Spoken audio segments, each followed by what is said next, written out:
Black Bruin Fight Club Türkiye'yi sunar.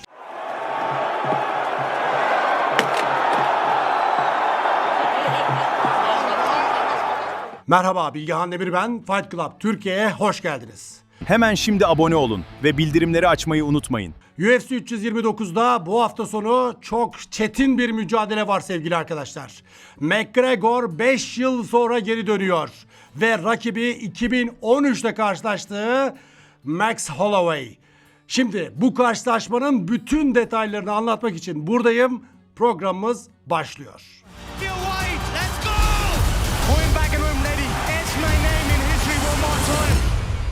Max Holloway ve McGregor 13 yıl önce dövüştükleri o karşılaşmada 65.8 kiloda karşı karşıya gelmişlerdi tüy siklette. Ama şimdi bambaşka bir siklette tam 11.3 kilo daha yukarıda dövüşecekler. Dedim ya, McGregor 5 yıl sonra geri dönüyor. Öyle lafın gelişi bir 5 yıl sonra değil. Tam 5 sene bir gün sonra. Tam tamına 5 yıl sonra geri dönüyor. Peki McGregor bu 5 yıllık süreçte neden maça çıkamadı? Oktagon'da neden yer almadı? Bunu anlatayım size. En son 10 Temmuz 2021 yılında Dustin Poirier ile karşılaştığında bacağını kırmıştı McGregor. Conor McGregor'un bu karşılaşmadan sonra bir tedavi süreci oldu. Arkasından da rehabilitasyona maruz kaldı. Ve uzun bir sürede Oktagon'da bu yüzden yer alamadı. 5 yıl değil ama bu. Bu süreç 1 seneyi falan kapsıyordu.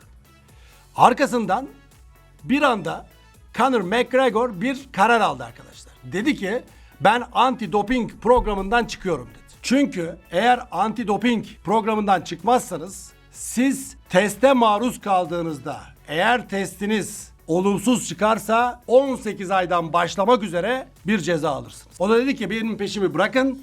Ben şu anda aktif dövüşmüyorum ve dövüşmeyeceğim. Bir gün eğer dövüşmeye geri dönersem anti-doping programına tekrar dahil olurum ve arkasından da testlerimi veririm. Ama benden şu an uzak durun dedi. Anti-doping merkezi de USADA'da test yapmamaya başladı tabii ki bu durumdan dolayı. Emekli olduğu değerlendirildi.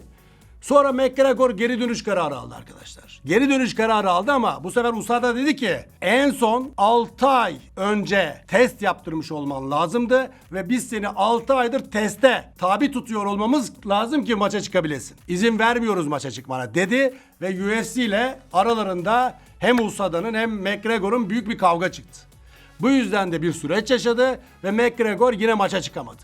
Neyse tekrar testlere maruz kalmaya başladığında sevgili arkadaşlar Michael Chandler'la bir maç yapmak istedi. Maçtaki kurallara da uydu. Bu kez parmağını kırdı. Parmağını kırınca da yine maç iptal oldu. Tabii antidoping merkezi sürekli McGregor'dan yine test için yer bildirimi, konum istedi. Bu konumlarda McGregor'u bulamayınca da 18 ay ceza verdi. Dövüşemez cezası verdi. Bu süreçte birlikte tam 5 yıl ara vermek zorunda kaldı McGregor arkadaşlar. Bu süreçte dopingli miydi? Buna dair bir rapor yok. Ama bildirdiğiniz yerde, bildirdiğiniz konumda bulunmadığınızda dopingli gibi sayıyorlar. Tıpkı Cengizhan Şimşek'in Kırkpınar'da konumunu bildirmediği için aldığı ceza gibi. Aynı. Sonra Mustafa Taş başpehlivan ilan edilmişti. Hatırlayın. Diğer finalist. Mustafa da Kırkpınar başpehlivanı olmuştu. Aynı böyle bir duruma maruz kalıyor ve 18 ay cezaya çarptırılıyor. Kim? McGregor. Neyse, durumu anlattım herhalde. Bu yüzden 5 yıldır McGregor yok arkadaşlar. Peki bu 5 yıllık süreçte Max Holloway ne yaptı? Boş mu durdu? Hayır. Tam 8 maç yaptı arkadaşlar. Bu süreçte McGregor'un bu pazar sabahı kafeste karşılaşacağı UFC'deki rakibi tam 8 maç yaptı. McGregor 5 yıl ara vermişken. En son UFC 264'te yer almıştı McGregor. Şimdi kaç? UFC 329. Kaç tane yapıyor arada? Hesap edin. 60-65 tane UFC kaçırmış McGregor. O kadar süredir yok yani. Fight Night'ları hiç saymıyorum bile. Ne kadar çok fazla derecede organizasyon kaçırdığını, ne kadar çok UFC organizasyonunda yer almadığını da bu şekilde anlatmış olayım. Max Holloway en son maçında BMF kemerini korumak için Charles Oliveira karşısına çıktı. Ancak ona puanla kaybetti. 5 round sürdü mücadele. Adam bu kadar hazır. Hem de ne zaman biliyor musunuz? Mart ayında. Mayıs, Haziran, Temmuz.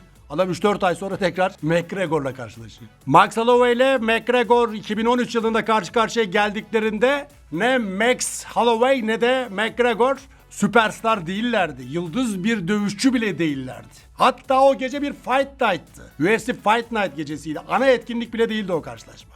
Sonrasında büyük şampiyonluklara kavuştular ama. He slapped him!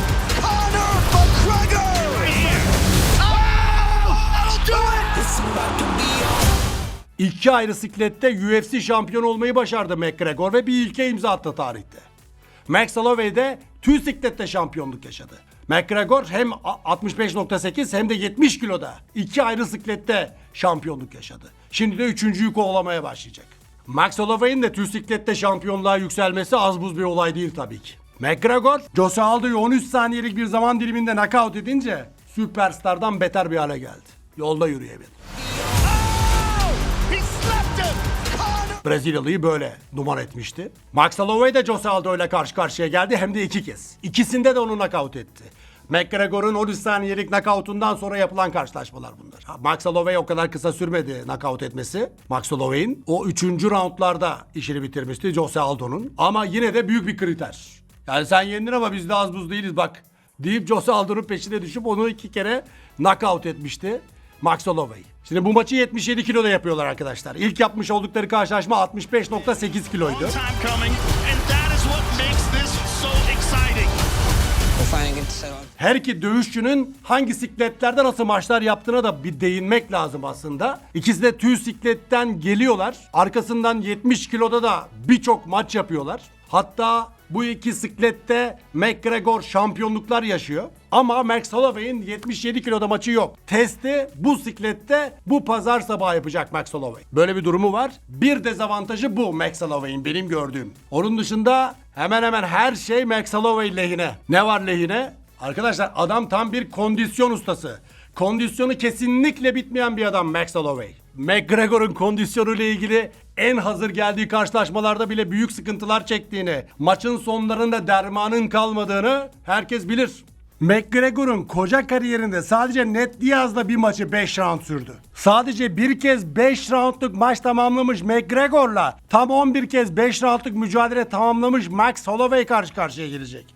Bir de 5. roundda knockout'u da var. 12 kez 5. roundu gördü Holloway. Adam 5 roundluk karşılaşmaları bitirmesini bir kenara bırakalım adamın. Son 10-15 saniye rakiplerini oktagonun ortasına davet ediyor ve ölümüne çarpışmaya davet ediyor. Told him, stand right here. That'll do it! Varsa kondisyonun, varsa yüreğin gel diyor. Gelenler de oluyor, gelmeyenler de oluyor. Justin Gage'i böyle ortaya davet edip son bir saniye knockout etmişti adamı. Böyle bir durumu var Max Holloway'in. Tam bir kondisyon makinesi.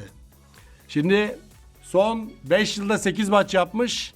Max Holloway hiç maç yapmamış McGregor. Yani bu açıdan da McGregor'un şansı pek yok gibi görünüyor arkadaşlar.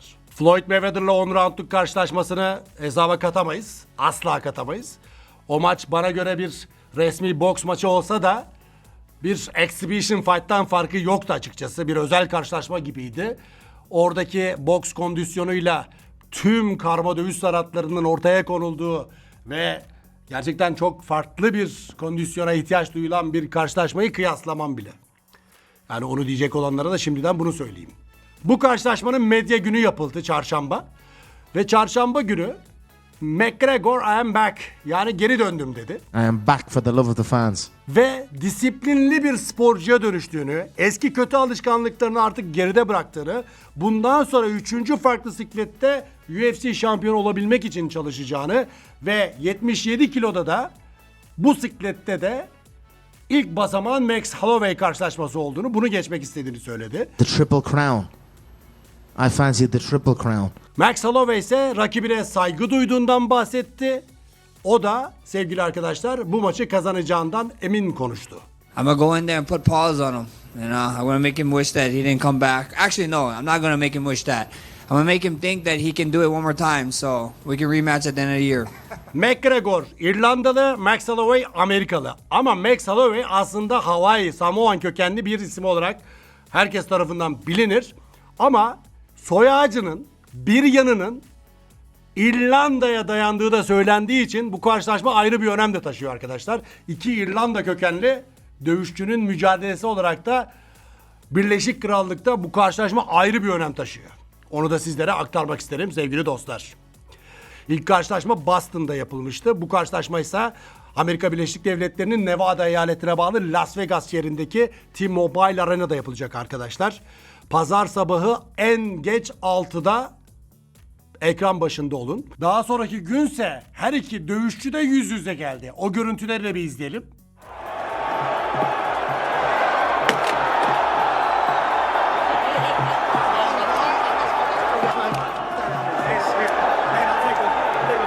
Get him out of there, boy. All good, all good.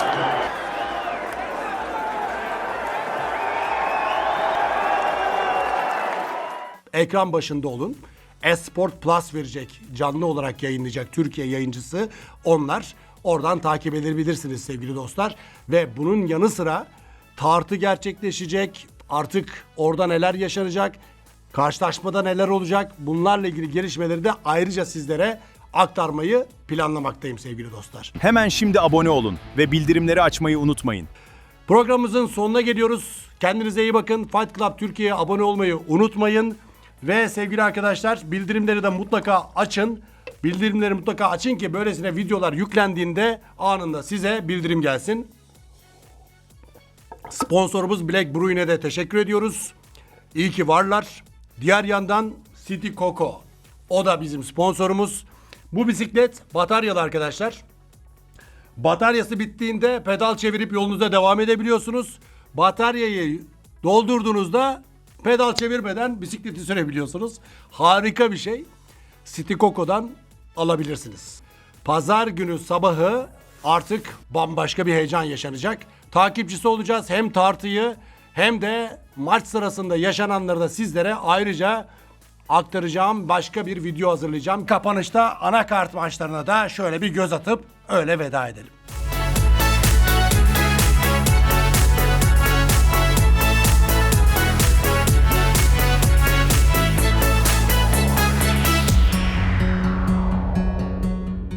Hoşçakalın. Black Brewing Fight Club Türkiye'yi sundu.